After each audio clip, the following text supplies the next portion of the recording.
Controversial take. You really can solve a lot of male problems by getting in shape and making money.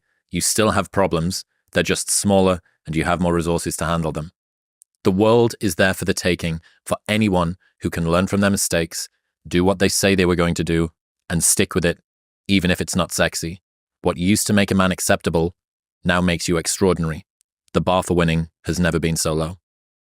Show me two groups of men that need to learn a new skill or achieve anything, where the men that are in shape and have learned to make money do worse than an identical group of those men who are out of shape and have not learned to make money.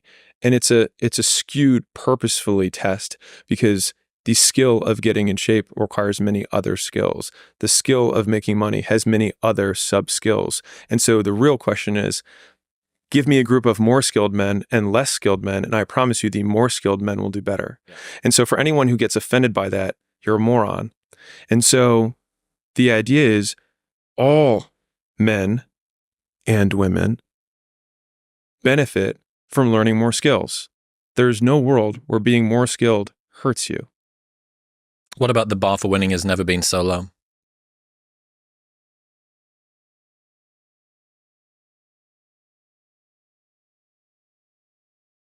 If you think back to college, when you were a freshman, you think, wow, this is so hard or whatever. And then by the time you're a senior, you're like, man, these kids are so soft. And so we remember things as harder than they were.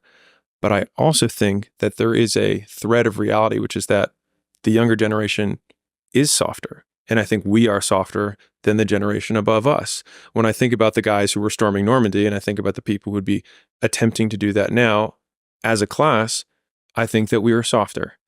And so the thing is that if you can barely decide to take any action at all and peel your eyes away from your phone for just a moment, it's so much easier to beat everyone else, because most people are overweight, they're distracted, they're poor, they have so few skills, because it has never been easier to start a business, to make money, to get in shape. It's just also never been easier to do nothing. And so in a world where it's never been easier to do nothing, doing something becomes extraordinary.